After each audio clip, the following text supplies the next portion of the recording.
My name is Anne Enconte. I'm the Regional Refugee Coordinator for the South Sudan emergency situation that erupted in South Sudan in December 2013. When you have an emergency that is so serious to displace millions of people, as in the case of South Sudan, where countries of asylum have welcomed refugees across the borders, and you have displacement, 1.5 million people who are displaced inside South Sudan itself, it calls for coordination to ensure efficiency in the delivery of any kind of humanitarian assistance, food, water, basic essential services to save lives, so that we ensure that all the resources we have are put to the best use possible and to avoid duplication of efforts.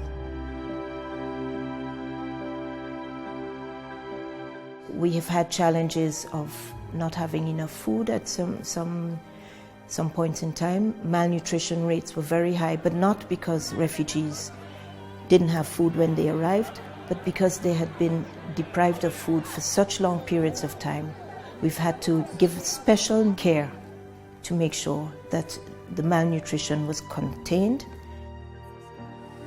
We've had flooding in several of the camp locations. In 2014, we had unusually heavy rains. Kakuma in Uganda and in Ethiopia, in the Gambela region, we had enormous challenges to move not only refugees, but the host communities living side by side with refugees from flooded areas to safer ground.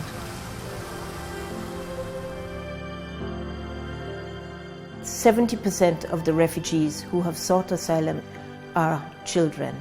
We have our UN agencies, UNICEF, WFP, and all our partners who have been helping us to make sure that children are in school, children are safe, and that we're accommodating their special needs. You can imagine the trauma of being separated from your families. Not only the families are traumatized, but the children themselves, as young as 7 years and 5 years, without their mothers and their fathers and any of their siblings. So we've been working with ICRC, Save the Children, and other partners in family tracing to try and identify either their siblings or family members who are out of South Sudan, or trying to find their family members inside South Sudan. 91% of the whole refugee population are women and children. And those women who have come by themselves with their families, I can tell you an anecdote. In Gambela, one day we went and we heard a lady, she was crying, she was wailing so hard. She had left Jonglei and she had walked for weeks and weeks. She started out with 5 children and she was breastfeeding one of those babies. When she arrived in Gambela, the only one alive was the one that she was breastfeeding. It was the most sad scene I've seen in a long time.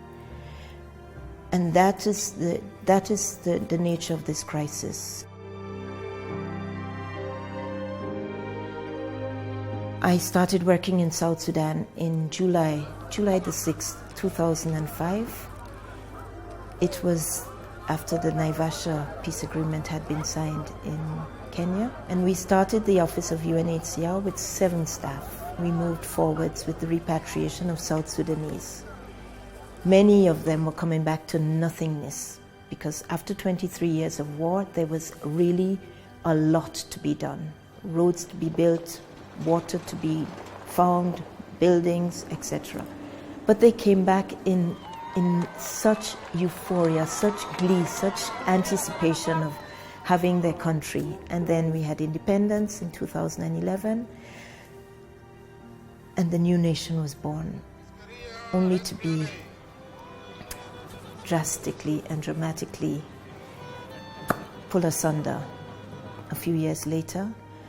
And I still think that we cannot give up, because it's imperative that we all stand in solidarity with the people of South Sudan, the refugees who are outside and who will go back, and those who are inside, who are displaced, to help them find their lot in life, to help them rebuild their country and live in peace and harmony and enjoy the beautiful South Sudan and all that it has to offer them.